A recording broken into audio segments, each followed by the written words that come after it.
you are an agent who has made 130,000 calls a year for a couple of years, progressed in your career, got promoted, now manages a team of real estate agents, and you still make 1,000 calls a month just to keep your knife sharp, then you probably don't have to listen to this podcast because you already are going to know everything that our guest today is going to share with you. But if you don't fall into that camp, go ahead and buckle up because we have got a lot to learn. And I'm excited for this interview with Zach Geisendorfer, who comes from us from Dana Point, California. We were recommended by Tristan because you guys did a lofty presentation together. And so, as I mentioned, Zach, if Tristan told me to interview you, that must mean you impressed him. So I'm excited to interview you. Welcome to the show, my friend. No, I'm very happy to be here. Thank you for having me. I have a blast. Awesome. I'm ready to go. Excited. Awesome. Well, let's start with let's rewind the clock, and we don't have to rewind it very far because you've only been in the business for 5 years ish. So tell us kind of what led you to real estate, and then kind of what progressed you. Give us the bones behind what I teased. Yeah, definitely. So I don't come from real estate traditionally. Like you said, I came from the other side of the field. I was selling leads to real estate agents. So quite literally, I was on the opposite side. And I met my business partner, Frances, actually following up with her for 5 months, trying to sell her on the lead that I was selling. At the end of that 5 months, I did not get a lead sale, but I did get a job offer. And after that, I quit my job on the spot.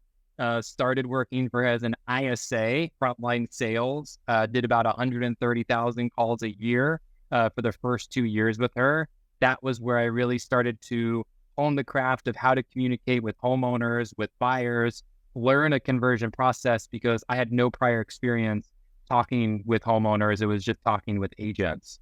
After those 2 years, I became sales coach. Then I became sales manager. And after our team was about 3 agents at that point, we were able to grow it to about 30, where we are now.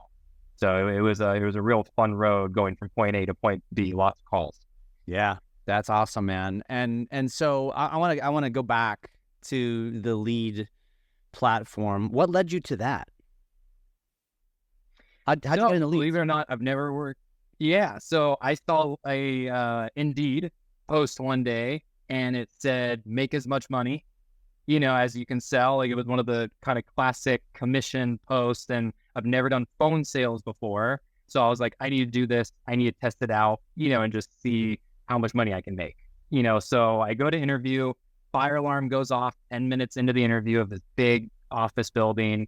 We end up doing our interview on the lawn of the big office building, and they hired me. And I became #1 sales rep. My first month there, I broke the company record. And I've never done phone sales before. It just was like a blast, like you could wow somebody from cold calling them to doing a $4,000, purchase in the matter of 35 minutes, and that was like an adrenaline rush that I've never felt, before. Wow. You're an anomaly. I hate phone sales personally. And I think a lot of agents do, which is why I think they can learn a lot from you. Now, can I ask, what was the lead platform you were working for? Set Schedule. I don't know if they're around anymore. I think they may have recently closed down, but it was a pay up front and then also collect a referral on the back end. So I had to get them to commit to not only paying upfront dollars, but then also give a percentage, of all their closings away. So it was a tough sale to start to kind of wrap my head around, but yeah, so it was a fun one. Set Schedule, if anybody's heard of Set Schedule. Interesting. Well, they closed down because you left. Duh. Yeah, it went a little downhill after that. What were you doing before doing that? So I bounced around a few different positions prior to that. I worked at Sports Chalet, and I sold out the whole row of goggles because they were like, how do you perform well at Sports Chalet? Everybody just kind of shows up on time. So I wanted to be manager, at a very young age. So I was like, I'm just going to sell everything here, that's on the shelves, and they have to make me manager. Because of my age, they made somebody else, manager. So I left that position. I found believe it or not, a smoke shop that I worked at for many years. And we were doing between $6,000 and $10,000 a day in floor sales. anywhere from a $5 product to a $20,000 product. That was my first experience of like meeting someone at the door to closing them on like a $20,000 purchase. What the hell is somebody buying for 20 grand at a smoke shop? So believe it or not, like most industries, there's art involved in everything. And so there are custom glass art pieces. For anybody that's listening, it's called heady glass. Maybe there's some listeners that know about it, but it's essentially an artist blown piece of glass that you can also use to smoke out of. Wow. And people would fly from like Utah, they would fly from New York, they would come from all over the world. And I was like, this is insane just to witness it to start, but then to be able to sit down and really try to sell the value behind art. Yeah, something you're going to smoke out of that's art being worth $20,000 was a fun experience. And I think that honed a lot of my craft to where it is today. I'm just going to go out and on a limb and say that somebody who's spending 20 grand on a pipe effectively has got a lot of money to burn. And they're flying from like New York to come see it with the potential of not even buying it. Yeah, damn, you're sitting in a pretty happy spot. I need to change careers and just. I'll tell you, they're fun individuals to be around. Yeah, they're. That's awesome, man. Okay, so that makes sense. And tongue in cheek, you went from selling, weed pipes effectively. I'm just gonna just call it that, to selling leads to real estate agents. I mean, natural segue. I can totally see it. Okay, it makes sense. It's just the way the bridge goes. And one of the reasons I even got hired at that smoke shop was because everybody that plays smoke shop is obviously normally a pretty avid weed smoker, aka your employees are like sitting around, they're laying on the couch. I was the only person probably applying for a smoke shop that didn't smoke. Really? So I was actually totally sober for 7 years, no alcohol, like no weed, no nothing prior to working there. And so I think when he saw that, he was like, how many people are applying here that, aren't mentally, throughout the day. And so I think that's where it was like, we were able to take a smoke shop to, like I said, like $10,000 plus, a day in average sales. Now, did the smoke shop close after you left too? So they did not do an expansion, which I'll say, but yeah, they're still growing. They're going strong. Cool. The business owner is still a good friend of mine. So it's really cool to see him still doing well. That's awesome. And now fast forward, which is a really cool story. So, you said Frances Mauser, who is somebody that you were calling on, ultimately, she didn't want to buy the product, but she clearly bought you. And that's where the quote unquote marriage began. Yep, exactly. So I've always believed that you sell yourself, not the product that you're selling, because if they trust you and they're comfortable with you, they don't really mind, about the product too much. So what I ran across at Set Schedule was a lot is we would do a 35, 45-minute presentation. They would swipe their card and say, hey, Zach, what was the name of the company again that I just paid $4,000 to? So what I really focused on ever since day one was focused on getting people comfortable with me, like really getting into their world, because once you provide value after the fact, they're going to hear it and take it in a whole different level, in a whole different way. Yeah. Let's start there, because obviously I know where we're going to go with this. And I already mentioned it. When I got into the real estate industry, same thing, which for me was 25 years ago, but, it was immediately leads, pound the phone. And it was a completely different, landscape back then. But I don't think really anything's changed. Well, other than it's probably harder to get a hold of people today. But, there's a lot of no answers. There's a lot of effective F-offs, hang-ups, the whole thing. You mentioned it was a rush. You enjoyed it, which makes you a unicorn. There's far less of you than there are a lot more people like me that are just like, ooh, I don't like this. Same with door knocking, right? And so with your experience now, what would you say to somebody who is still with us on this podcast, but is this close to saying, I don't want to hear what he has to say because I'm not going to do it? So the biggest thing that I can say is we can think that we're prospecting, where really we're just calling people and asking if they want to sell a house. Like, that's not an effective way of prospecting. Like, it's really not. Once again, people aren't buying the product, they're buying you. So one of the biggest things I can say, if you're like right there on the edge, stop asking people if they want to buy what you're selling, aka a home evaluation, coming to your open house, whatever that may be, and focus more on inquiring about them. Because what you'll find is if you just focus on learning about that person instead of the reason that you're actually calling to begin with, it opens up a whole new world of opportunity. So a lot of sellers will say, we don't want to sell. Doesn't mean that they don't want to buy. I just had a seller literally 3 months ago who says, hey, Zach, no, I'm never going to sell this house. Most agents would hang up after that and move on to the next. I had stood on the phone with them for about 20 more minutes. He ended up connecting with our lender and he purchased an investment property about 30 days after. That happened. So it's like, there's so much opportunity that it gets skipped because our mind is looking for that one thing and we're only trying to sell that one product. You as an agent have so many different services and value adds that you can bring to the table. So I think really opening your eyes and start focusing on how can I connect with this person, get them to open up so I can find something I can add value to. That's where I find a lot of our leads, a lot of our clients, closings, etc.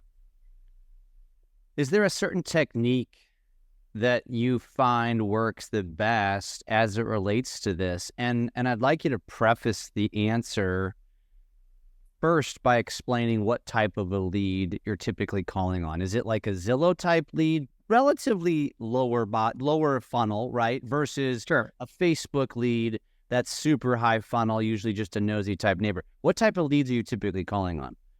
So I like to hang out in deep waters because most people don't like to hang out in deep waters. So we were with Zillow many years ago, nothing against Zillow, but our profit margins didn't support it. So a lot of big teams are on like Zillow Flex at the moment. Once again, it's a great, program, but we just don't need it. Like we don't need to pay that percentage. We're one of 3 mega teams of DXP that is not a Zillow Flex team. And so I like to hang out with data. Like data's my world. So geodata would be just cold homeowners, for rental by owners, absentee owners, vacant properties, for sale by owners, for rental by owners, probate, pre-foreclosures, foreclosures. Like data is where I really like to thrive and where we like to thrive because most agents don't like to go into that world. So a lot of people call expireds. We'll just say that's, of course, a big source of business, for a lot of agents. They all like to call and ask the exact same question. Okay. And if you look at a lot of the big scripts online, it's, hey, Jeff, I saw your home came off the market. When are you going to hire the right agent to come and sell the home? It's a very direct message with one thing that you're asking about, which is, would you still, do you still want to sell your home? I like to do a bit more of a pattern interrupt. So they're not just ready to say no. They're almost shocked. Like for an expired, per se, somebody who's getting probably 40, 50, 60 calls a day after their home expires, especially Is that common? Is that a common number? Very common. I've talked to an expired before where the agent accidentally market expired, and within the first week of being expired, they got almost 200 phone calls to their phone. Damn. So like I tell all expireds, the best way to become popular is to have your home expire off the market. You'll become real popular, No doubt. really quick. I like to take a little bit of a different approach to something like that because they're getting so many calls with everybody saying the same thing. I go more like, hey, Jeff, so I saw it came off market. Did you accept an offer? Did it sell? So instead of me trying to sell right in the beginning, I'm just inquiring is the big word that I really like to use. Same thing with the probate. You think somebody with a probate property wants to get called and, hey, do you want to sell the probate house, right now? Typically not. Same with FSBOs, same with cold calling geodata around your open house. That's a big one for us. We call all the 3-mile radius around all of our open houses before they go, before the weekend comes. Same thing. We're just inquiring. It's always the same message. We're never selling in the beginning. We have to inquire to find a pain point that we can then add value to, to then make them a client, instead of just a piece of data. Yeah. I like that. Okay. So that's expireds. Let's go down let's run the gamut. How do what are some other leads that you have a lot of experience calling on? I assume all of them. So let's run through a bunch of different scenarios. Let's run through them. So we do generate social media, Facebook leads, of course, like most teams do, just directed from Facebook to a landing page to then into the system, and we do our initial call which is, hey, Jeff, I saw you sent in a message on my website. I wanted to make sure that you got all the information that you were there to get. Do you have any questions I can answer, or can I set up any showings for you? I think we all know 90% of leads go, no, we're okay. We just started looking, or no, but we didn't mean to click the photo. Oh, we were just looking at the site. How often do you get a lead from there that goes, oh yeah, oh my God, thank you so much for calling? Yeah. It's super rare. So what we do, once again, they say no, we're already expecting it. They're expecting you to come back and say, well, what are you looking for in a home? Like their brain's already expecting that to happen. I do what's called an off-ramp. So we want to move from real estate for a second and build rapport. So I'll go, awesome. Hey, Jeff, thanks so much for letting me know. By chance, are you already local here to Dana Point? Oh, no. Oh, we live up in LA County. Oh, nice. How long you live up there in LA for? 15 years. Wow. Okay, 15 years. Did you raise your kids and everything up there? Or is it just, just you and the wife? Oh, no, yeah, our kids are out of the house. All these awesome. What has you looking at homes down here in Dana Point? Once I've built my little bit of rapport and they're no longer uncomfortable with me on the phone, we can come back into real estate talk. But that's where a lot of my scripts and a lot of my coaching that I do with our agents comes in, is we can't be selling the whole time because they're going to kick you off the phone instantly, just like most agents get. So we've taken a batch of leads from an old broker who said, hey, I don't want these anymore. They're garbage leads. They're old Facebook, old Realtor.com. They all said they don't want to buy homes. That was a batch of 1,000 leads. We did about, I want to say 17 closings out of that batch of leads the year that we got them. Wow. It's just the wrong message. People are asking the wrong question. They're asking, Jeff, are you interested in meeting with me to buy a home? They're probably not interested. That sounds like a terrible time to them. And to sit down with someone right away and talk about, oh, hey, Jeff, would you be open to the idea of sitting down and going over a step-by-step plan that gets you into your next home? It's just a different question, that we're asking. Yeah. Is it kind of tried or true? You're always kind of going with the same messaging basically in that scenario? So I joke with a lot of my agents a lot because agents love to get extra creative. They get bored pretty easily. You can go listen to 500 of my recorded calls. All my intros will be exactly the same. Really? Same energy, same tone. Hey, Jeff, this is Zach. How's your day going? Great. Hey, the reason for my call. Oh, and then I get into it. And based off their response is now where I start to mirror and match their personality and get an understanding on how I'm going to connect with this person. But in the very beginning, it is the same every single time, like no change. Yeah. I think that is something that people need to hear. Like, it does get boring, but that continuity is probably a big driver to the success that you've seen. If you think about an Olympic swimmer, how many times a day do they go and swim? How many hours? It's ridiculous. They'll probably swim for 3 hours a day, for 3 years to then be on the stage and perform for 5 minutes. Yeah. Something like that. So having just that repeat intro, like on lock, my brain doesn't have to think about it for a second. Yeah. The agents will laugh because I'll be filling up my cup of coffee while the dialer answers. And I'll just peek at my screen really quick, see the name, go, hey, Jeff, this is Zach. How's your day going?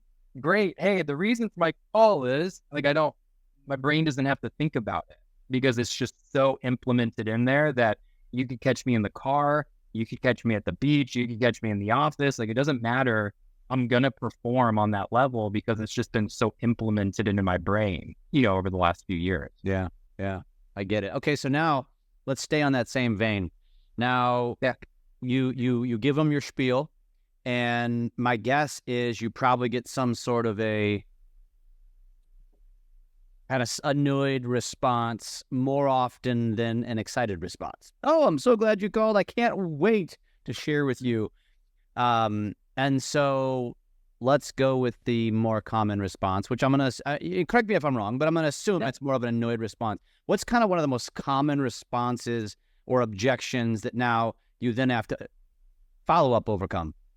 Yeah. So I'd say the number one direction that people just get hit with is, I'm not ready. Everything, because that's the easiest push off. And it's the easiest way, like in our brain, I'm just not ready to talk with you guys. I was just browsing. I was just browsing. If you think about it, they all kind of meet around the same thing. I just started looking. They all mean I'm not ready. That's what all those questions mean. Yeah. So what my goal is from there is to, once again, inquire. If you think about it, your intro is a question. The middle of the call, discovery, those are questions. Your close is a question. Everything's a question. There's no part of the conversation that should not be a question. Now it just comes down to the tone that you're saying it. People love to ask these big, confident questions right off the bat. Awesome. Well, Jeff, why aren't you ready yet? Oh, Jeff, tell me more on how you're not ready. You think I want to hear more about why you're not ready? It's like the last thing I want to hear about is, oh, we're not ready because of this. We're not ready because of that. We're not ready because of this. I want to hear what makes you, like, what would make you ready?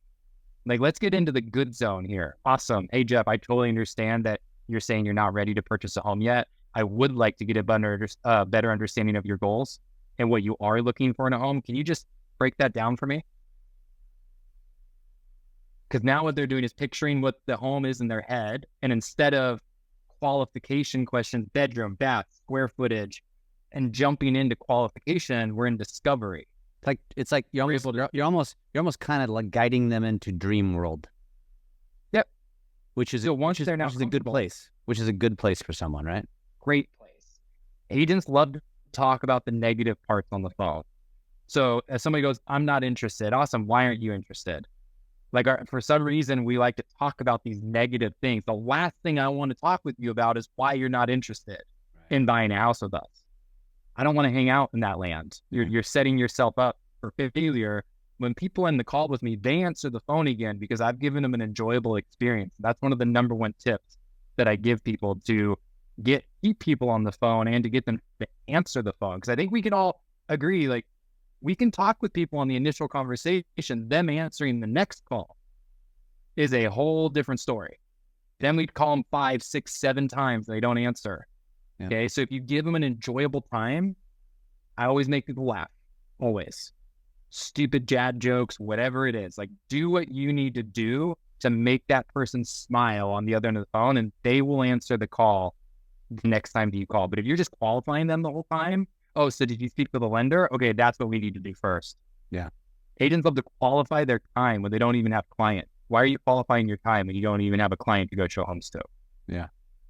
Yeah. I love it. Okay. So at that point, does it, would you say it's, let's just say you get to step 3. I would call that step 1 was overcoming the I'm not at this time kind of thing. Step 2 is obviously trying to get them into dreamland. Once you get them into quote unquote dreamland, or get them to talk to you about what it would look like if they wanted to buy, where do you go from there then? Does it become, I guess, much, much easier at that point?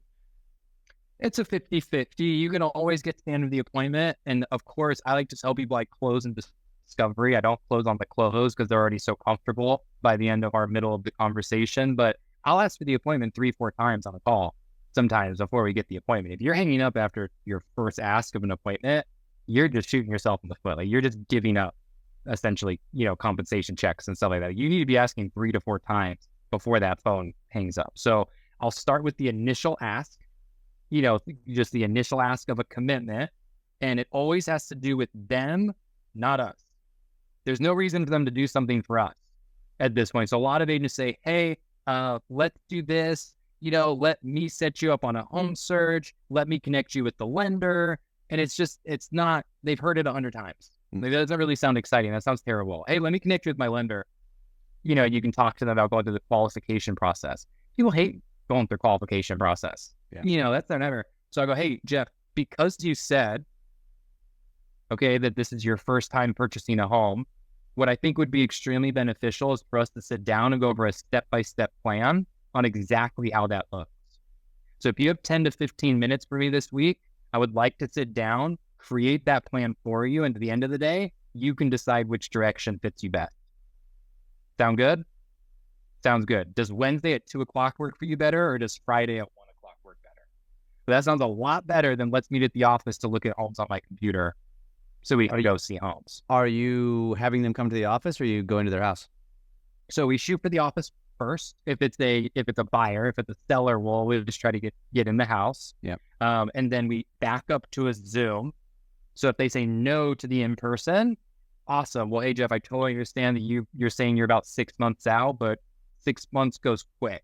So what I'm open to doing for you is doing a Zoom instead of an in-person. That way you can still get the value across and you can still make a confident decision of what your next steps are. Yeah. Are you open-minded to something like that? If they say no to the Zoom, then we go for the phone call. Then we still shoot our one last shot. Awesome. Jeff, can you just help me understand? I know you're saying you want the market to shift, before you meet with anybody or talk with anybody. Help me understand what a shifted market looks like to Jeff. Yeah. How am I supposed to know what they're even thinking in their head without knowing in their mind what a shifted market is? Awesome. Well, Jeff, because you said you want the rate to be at 5% or whatever before you do this, this is what I think the next best steps are. Let's hop on a quick phone call instead of a Zoom, instead of an in-person. That way I can at least put all the puzzle pieces in front of you, because Jeff, building the puzzle is a lot easier when you have all the puzzle pieces put in front of you. At the end of that call, you can tell me what your timeline is and what options suit you best. What's a good day this week that we can have a 10, 15-minute call? Yeah. So there's always a backup to a no. I'm not battling objections ever. I'm inquiring about them. Yeah. What's the backup to the phone call? Backup to the phone call is I'm going to discover even further. I'm probably going to shoot for another phone call. The worst case is, oh my God, Zach, I have to go. I'm walking into my job. And they give you the total shove off, where you're asking, hey, Jeff, what I'm going to do is take everything we just talked about. I'm going to put in an amazing email for you. All I ask for you is that you open that email, read that email, and let me know your thoughts. Okay, I'm going to put everything in there that has to do with you finding the best homes on and off the market here in Dana Point, whether you're looking now or whether you're looking 6 months from now. Then what I'm going to do is give you a call Tuesday afternoon between 12 and 1 so I can go over if you have any questions. So worst case to not getting the appointment is setting an expectation of when you're going to be calling instead of just getting off the phone. Yeah. Because when you call Tuesday at 12 to 1, even if they don't answer the phone, they're going, oh, okay, wow, you called. Yeah. And then I call them the next Tuesday and the next Tuesday and the next Tuesday and the next Tuesday and the next Tuesday until they finally answer the phone. They show up at the office, end an agreement, and they purchase a home with fam. Yeah. Wow. That's good. That's real good. Now, going back to the scenario where I guess any of the scenarios, but really the buyer, which is probably far more common, the one that pushes you away as hard as possible, which is, again, probably most of them or more of them. I doubt many of them are like, oh yeah, where do I sign? Do you always, I assume you're always dumping them into a drip pretty much immediately? Yeah. So let's just say a buyer says, we're absolutely not ready. No chance for meeting with somebody. You don't get the appointment. You don't get commitment. Okay, at the end of the call, because it obviously does happen.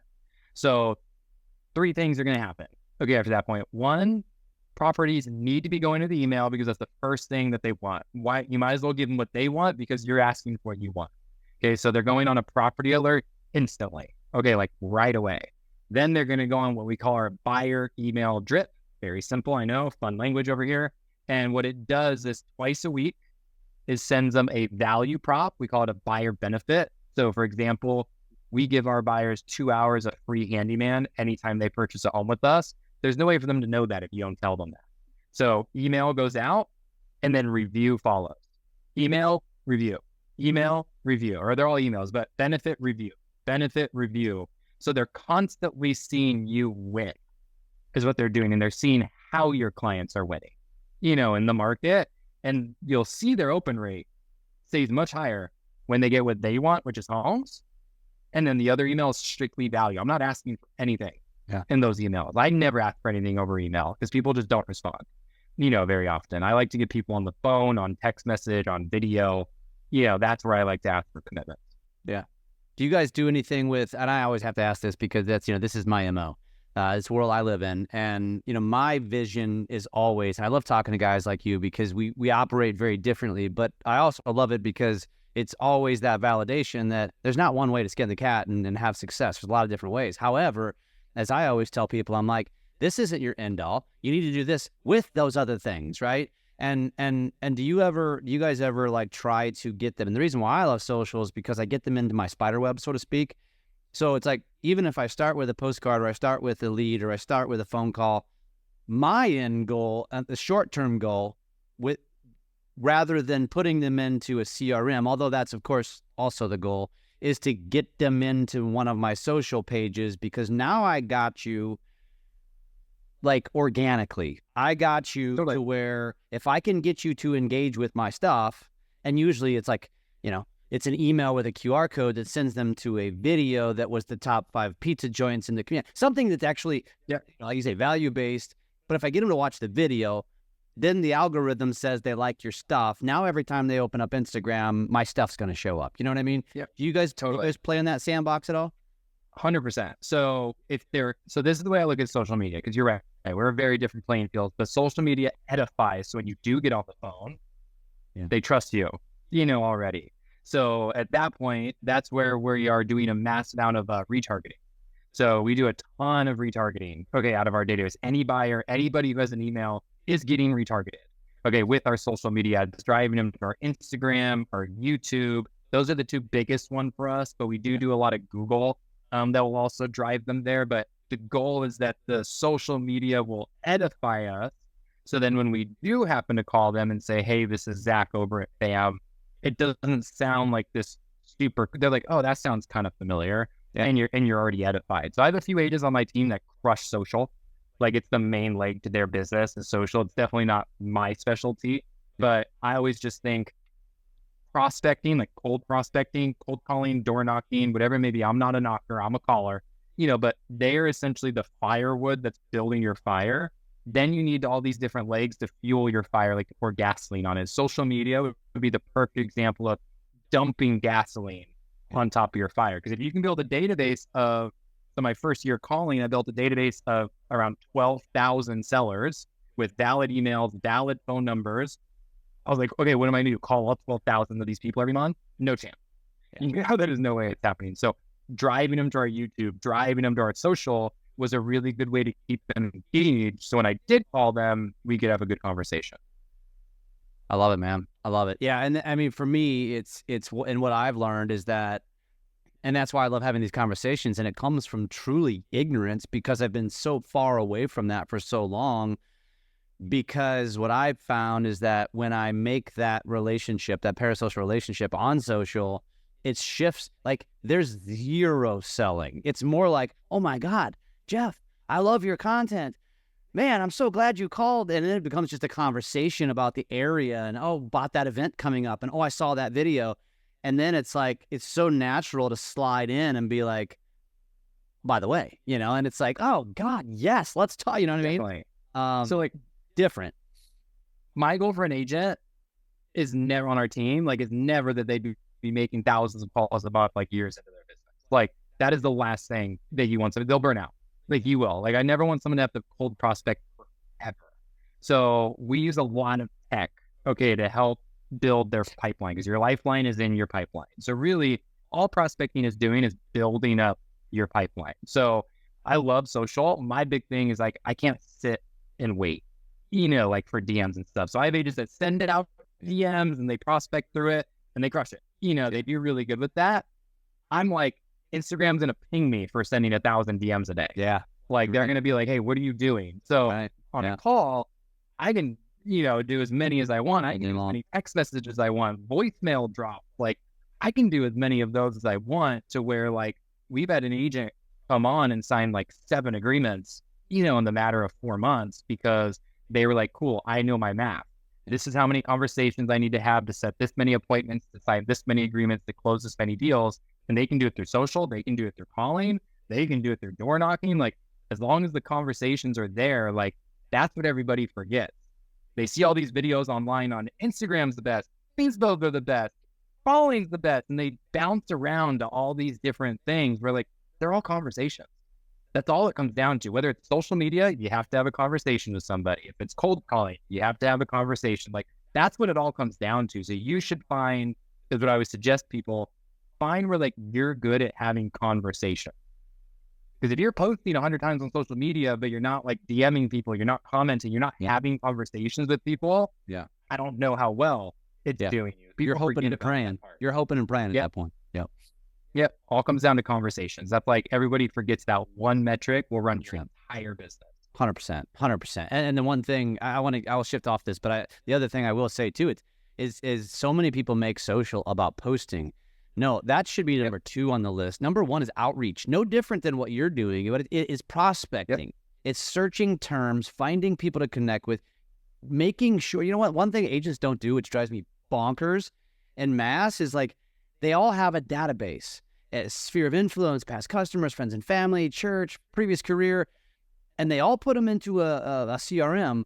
But very few that I talk to have gone into Facebook and Instagram and spent a couple hours going down that list and friending and following every single person, because it's another avenue and it's non-invasive. You know what I mean? And it's just, anybody listening to this, like if you haven't done that, get your head out of your ass. Go do that. Like it's such an easy place to stay in touch with people in addition to what Zach's doing. Yeah. Well, because Jeff, what do you see if you went and followed 100 of your SOI, let's just say on social media, what's typically the first thing you see happen?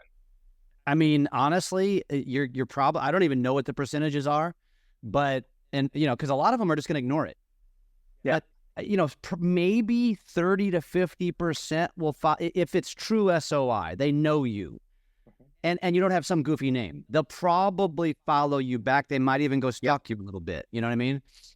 That's the number one thing. That's what we learn, and that's where we tell a lot of our agents, like, hey, you can do whatever you want on social media, but if you're not outreaching and having people like following and following back, is one of the number one things. So I learned that from a coach a few years ago, and so I went to my phone book. It was like 1,000 people, you know, or something like that. And I followed to where I had, and it was more of a, I don't know, it was something to my chest where I was like, I shouldn't be following more people than I have followers. Like I feel like a lot of agents get stuck. People in that way. Yeah. Guess what? It took like 60 days, and I had more followers than I was following, because a lot of those people followed back. It's the law of reciprocity. Like they're going to do it, you know, and they're going to like one of your posts because you commented on theirs. Yes. It's just how it goes. But if you just hope and sit there that, oh, my video is great and it's going to bring me all these sellers, that's not what I've seen, you know, work. It's still, people forget, like social is outreach. Yeah. Like it is like DMing and commenting and following and wow, great page. Oh my God, you and the kids that, you know, so at the waterfall, like you have to be active, you know, on there to create the conversation. Yeah. The problem is most agents open up Instagram with the right plan, and then the kitty cat video gets their attention, and before you know it, an hour has gone by. They're like, I gotta get out of here, and then they never accomplish anything they intended to accomplish. I'm gonna go make phone calls. I got a 100% lead. They go down the dark hole. They go down where, oh my God, I've been scrolling for 40 minutes and I didn't even pick out the music for my reel yet. Yes. 100%. All right. I want to go back to the lead. So we really went down the expired listing. We went down a social media type lead. Let's talk about like a FSBO, or is that very similar to expired?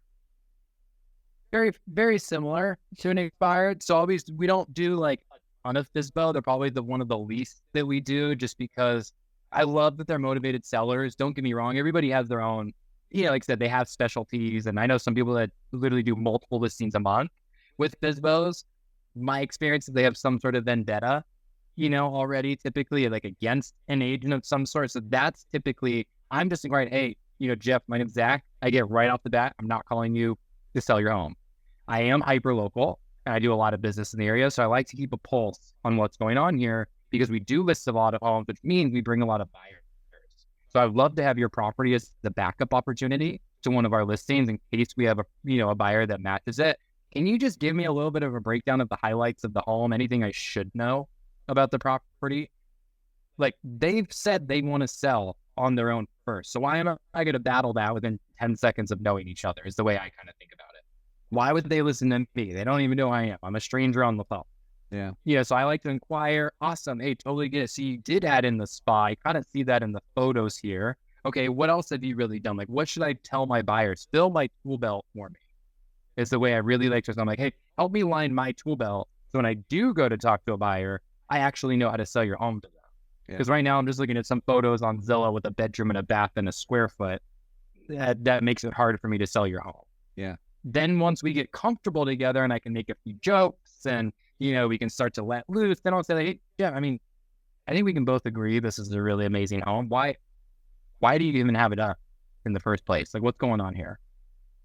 Now I'll start to really learn about what's going on. Oh, well, Zach, actually, I'm selling it because me and my wife, we have to move, to Utah to, be with our family. And we really just, we want to get this one gone, but we don't want to pay any fees. We don't, okay, totally understand. Now we actually know what's going on. So my whole thing is like, I need to break down the barriers to get truthful answers. Because otherwise they say, why are you selling it?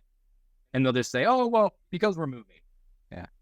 Yeah, because we need to move. You don't really get the real answer. So I'll say like, that is where I thrive. And it's something I do better than I'm going to confidently say anybody else almost in this industry is like, give me 2 minutes on the phone with somebody. It could be a bad, wrong number. I'll have the 2 other addresses they own within those 2 minutes. Yeah. Like I'm really good at breaking down walls. And a lot of people think it comes from scripts. It doesn't. It comes from tone and it comes from how people hear you on the other side. Because on social media and on door knocking, we have facial expressions, we have body language, we have all these other cues. Over the phone, you only have your words and your tone. That's it. That's all you have. Yeah. So I like one of my ISAs, I'll give an example. I said, like, go for it. She had it in her. She was like, I want to call this guy as an angry homeowner.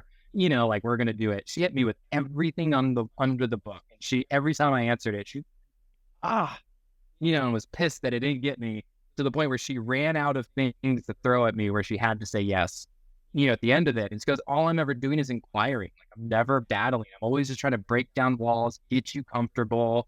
If you notice when I do our scripting even here, I'm like, so Jeff, what's really going on with the home? Here. Like I'm always on their level. I'm never curious isn't scary, is what I always like to say. We'll just keep it simple. Someone who's curious is not scary. Yeah. Someone who's trying to sell you is scary. Yeah. Someone who's going to sell you is super scary because you're like, I've already told you, but I want to sell my home on my own. Why are you now listening to me and trying to sell me? You can sit back and really listen and just download and inquire and learn. I only add value for the last like 5% of the phone call. Yeah. The other literally 95% is me just asking a million questions, and trying to learn what's going on. Yeah. Yeah.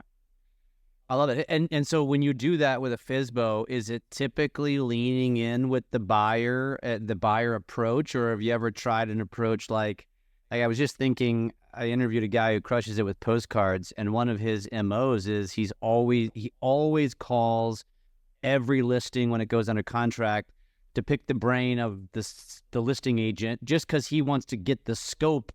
So he knows every time he goes into a listing presentation, he's got all of the ammo, which is really smart. I don't know why every agent doesn't do that. Definitely. But almost that approach, like, hey, I've got a few listing presentations coming up. I sell a lot of homes in the area.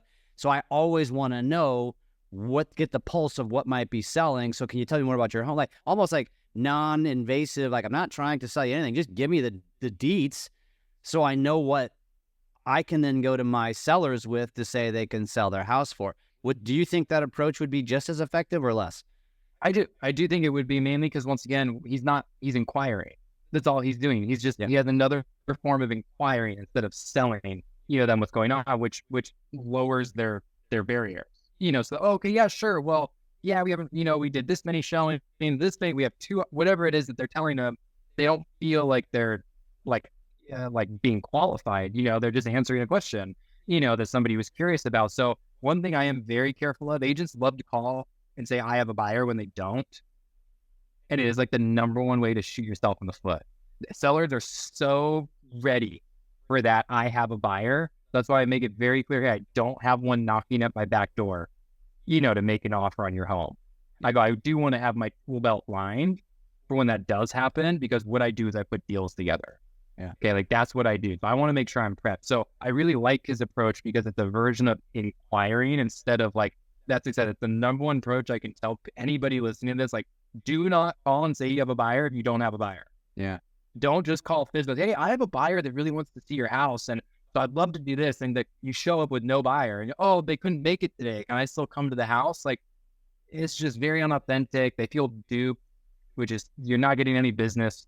People feel duped by you. Yeah. So his approach is inquiring. Ours is very similar. It's, hey, we sell a lot of homes in the area, so I do feel confident that we could bring one, but I need to know about your home and line my tool belt so I can even sell your home to those buyers. Yeah. That we're doing. And I just sit there and inquire and learn. And usually 5 minutes, 6 minutes in, they forgot what the original call was about. And they're just talking with Zach, you know, he said they're not talking with an agent. They're just talking with Zach, about what's going on. You just gave me another idea. And coming back to my realm, I was even thinking so I've built a big audience, and this is what I teach, like how to dominate a geographic area, right? And I've done it, I'm doing it. And so I almost think I could go to a FSBO and say, hey, it's Jeff Fitzer with like the Ozarks Lifestyle. I applaud you for selling your house yourself. You've probably seen my channels. If you haven't, no big deal. I'm not offended. But I highlight homes for sale. And I've got 100,000 eyeballs on my channels, and some of my listing videos get hundreds of thousands, millions of views occasionally. Worst case, it's going to be a few thousand. Can I come out and do a listing video of your house and just offer them something for free? And truly, because I want it for the content. And then obviously it kind of slides me in the door to have a conversation one-on-one. You ever tried or heard anybody try that approach? So one of the biggest things I heard in there is maybe not what most people heard, but it was, I applaud you. So the number one way to get somebody to like you is to give them a compliment. Yeah. Yeah. So that's all I do all day long. I just compliment people like crazy. Yeah. So they're like, hey, Zach, I've been battling for this and that. And I'm like, hey, first off, before you even continue the call, good job. Yeah. But good for you. Most people would have given up by now. Like, good for you for holding in, and really, like, compliments are the number one way. So I think if you led with the compliment of, hey, good job for you, you're selling your home on your own, which is something that most people go to years, of getting licensed and learning training, and you're doing it on your own. Like, I applaud you. Good job. Let me know if this would be beneficial to you, or if, hey, I don't know if this would be appropriate, is one of my favorite ones, because they're like, oh, well, I really want to hear, so, hey, I don't know if this would be appropriate, but I actually run a major, social media, follow. We have a podcast, we have a YouTube, Instagram. And what happens is a lot of people come and view our channel. They'll look for homes that are for sale. So I'm not trying to charge you, but I like to highlight every home that's in our market so I can have all the options for all the buyers that are looking for the best homes for sale here. Your home is obviously one of the best homes. What I'd like to do is have it on the channel and see if there could potentially be a buyer, that would want to make an offer on it. Would that be appropriate, or am I stepping my boundary? Yeah. Like, oh, no. They're like, yeah. They, kind of get that. So I like that approach a lot. Cool. Yeah. Oh, good. I passed the test. I'm literally just spitballing here. So I like this. I like this. Always be closing. Yeah. Always be closing. That's cool and all, but always be testing will take you a lot further than always be closing. Yeah. Because something will only work, like, yes, cold calling works, but I change our scripts all the time. And once we update them, we change little tweaks, like tiny little thing. I'm not saying the whole script changes, but we're always testing something new, which is why I still personally call every single month, is because things change and I find better versions of saying things, and I get no's and find different ways to get, things you have to always be testing something new, to see what is your next thing that's really going to crush it. Don't get stuck in the rut of just doing the same thing forever. Plus your brain can only handle that for so long, the exact same thing forever. Always testing something new keeps it exciting, keeps it different, and really keeps you wanting to grow, and keep you in an abundant mindset instead of just oh, I'm just going to make 100 calls today and hope that I get, an appointment out of it. Yeah, this is a fascinating conversation, because it almost, everything I'm hearing you say really goes back to communication 101, which I feel like real estate agents really suck at, because they're so quick to want to vomit their knowledge. And if you just go back to communication skills 101, I just mean human to human. You and I have no business relationship whatsoever. If I come into your, let's just say we meet at a coffee shop and I'm like, whatever, something sparks conversation. I ask you a question and I'm ready to respond about something about myself before you even get the response out. That's the problem I feel like with salespeople. Whereas what you should be doing is thinking about your follow-up question and the follow-up question to that and the follow-up question to that. Because when people talk about themselves, they feel more comfortable with you. And 100%. It's that's effectively, I feel like, what you're doing in a very challenging, one of the most challenging ways to do it, because people are already on the defense the minute they say hello. I think one of the best compliments you can get is, I feel heard. Okay, so like really, it's funny. You'll see it in our script. They'll say the intro and it literally says, shut up. Like right in big bold letters there. It literally says, shut up. Like stop talking, because like they will keep going. What happens, like agents think that like it's the prospect is like, oh no, like this is like, no, you're just like not even letting them talk. You're just trying to get your value and your point. That's why I say, like, I don't bring any value up till the last, like the close essentially. Like I'm not talking about like how we can transform your house and our staging and our professional photos. All that comes at the end. I'm just writing down in my notes, like what's important to you, what's not important. So like really just shutting up and like listening to what's going on will take you so much further. And I'll tell you like a super quick story on it. There was a FSBO. Okay. One of my ISAs called them and booked an appointment. It was $2.8 million, a new build here in Camino Capistrano. It was a cool house. It was not worth $2.8 million. Okay. Not even close. So I went and did the appointment. Like I kind of just walked in. I was there with one of the agents. I was like asking him, I was like, hey, what's going on? Let's walk around the house. He was a great guy, but he told me a story in there and he said he's gotten pitched by like 25 brokers. Like I could see listing presentations happening there all the time. Like he was just constantly, talking with agents. And he goes, yeah, I built this house for my mom, my brother, my sister, and me to live in. But since the big stairway, none of us can live in it because they all have terminal diseases now. And I take care of them every single day. And I said, how long have you been trying to sell the home for? And he goes, I've been trying to sell it for about a year and a half. Wow. And I go, and you're doing open houses every weekend? He goes, yeah, Friday, Saturday, and Sunday. I'm here from 1 in the afternoon until about 6 o'clock at night. And I said, okay. So we left. Okay. And I sat down and I really thought, I'm like, why would he be holding open houses every weekend? Why would the price be the way it is? I said, this guy doesn't even want to sell the house. Like he does not want to sell the house. He wants to use it as an escape from where he just was taking care. Like this is the only place that he's not taking care of 3 other people and he gets to just hang out with himself. So I went back to the house one of the days on the weekend, and I brought a non-branded open house sign, like none of our branding on it, a big 18-foot flag that says open house here. And I said, hey, would you be okay if I put these in your yard for you? There's no branding. My phone number is not on them, but like, would you be okay with me trying to get you some traffic? And he goes, yeah, of course. I said, awesome. I'm gonna go to Starbucks. Do you want anything?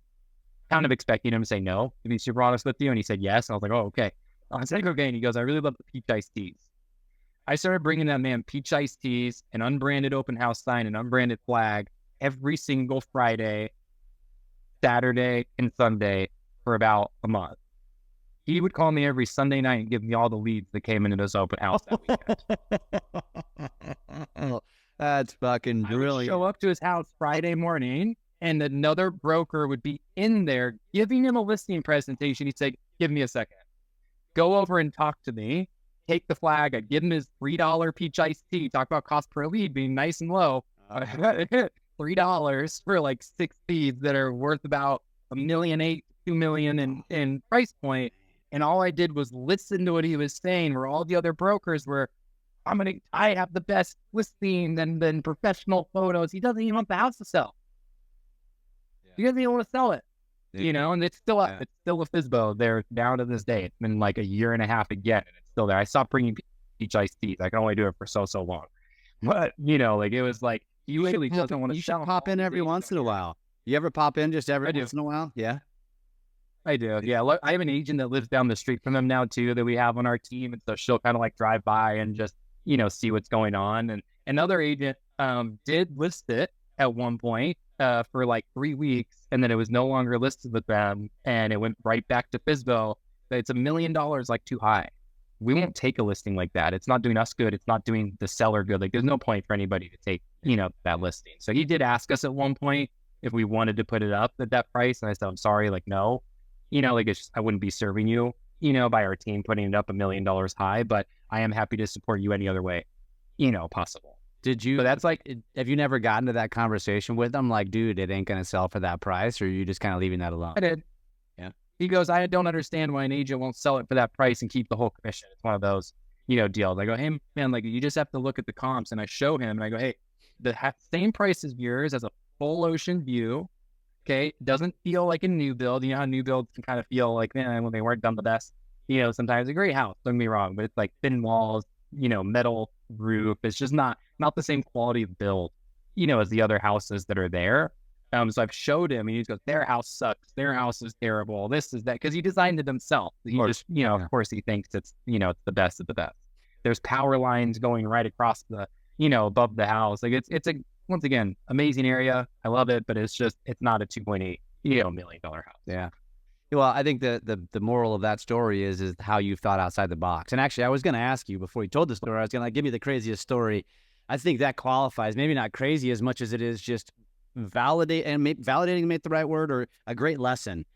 Because again, every agent goes in with commission breath, go in with an intent to actually understand and learn and watch what happens as a result. And as you mentioned, you've gotten tons of leads as a result for $3 a pop. I mean, that's insane. That's such a great story. I love that, man. What's a Facebook lead average right now? Like $7, $8, per lead. That's like a pretty well priced, Facebook lead. For a garbage lead too. Yeah. Our garbage lead. And these were open house leads, which to this day are our highest converting lead. Right now, they're still the number one source of business for us. We push open houses hard. Like we don't do average open houses because they are some of the best leads. You get to meet them in person, just like social media, except you're there in person. So it's just another way of being able to see someone face to face. So we're talking 5,000 calls, 18-foot flags, voicemail drops. Like we do mega open houses. We've done 200 leads a weekend, out of a team's open houses, and ISAs then call them, the agents follow up with them, and they're one of the quickest turnover leads, that we've been able to experience. Are you guys you're holding your own open, or just going out and holding anything open? So for our agents, we'll do a mix. We have some agents on our team that have multiple listings, so they'll kind of bounce around between their own. Other agents, newer agents on our team, will take advantage of that and host, the listing agents opens, but that's still not enough listings for everybody. So we actually have a full-time open house manager, and what they do is prospect other open houses from the brokerage. So we'll have up to 30 to 40 options typically for an agent to pick from for the weekend. So they can make sure they're in an open house with their doors open no matter what. I'll give one of our agents, Chase, a shout out. He's doing 5 open houses this weekend. Most agents don't do 5 open houses a month. He has Friday morning, Friday night, Saturday morning, Saturday night, Sunday morning. Wow. All in the same little pocket. The same people will go into 3 of his open houses in the same weekend. Yeah. You think they're not using him as their agent? Yeah. They're like, well, it's like seeing 7 of your posts in the same day. Same concept. Like, wow, his signs are over here too. They were just over there yesterday. Wow, this guy's selling all the homes. Yeah. He's just all posting a lot of open houses. That's all he's doing. What, I feel like we could do an entire episode just on that. Yeah, totally. That's a whole different, that's the ball game. I tell anybody, open houses are a huge missed opportunity. You realize what you just signed up for with me. You just said, So I guess we got to go. We got to do part 2 and just go deep on open houses and whatever else we still need to talk about. Well, let's do it. I would love to dive on those. All right. All right. Let's do it. But before let's wrap this up. Let's just, I don't want to, because obviously there'll be a little bit of lag in between episodes. So if somebody wants to get a hold of you, what's the best way to connect with you? Best way for me is through Instagram. Today, because my phone's always ringing. We're always dialing on it. So Instagram is Zach Zen Real Estate. So ZACHZEN Real Estate. That'll take you right to my page. And I have a company page linked and everything. If you want, we're all about sharing is caring. If anybody wants free resources, they want to see how we're getting buyers signed, all of that, I'm an open book. That's what I love to do as a passion. So if anybody wants a free sit down or just discuss, I don't sell coaching or anything like that, feel free to ask anything you'd like, and we're here to support 100%. And I can already tell you what the first question I'm going to have for you in the next episode is why your parents chose Zen as your middle name. We're going to end right there, and we're going to start there next episode. Zach, it's been a pleasure. It's been a fun conversation. I'm looking forward to doing it again, man. I appreciate it, Jeff. I had an absolute blast. I look forward to part 2.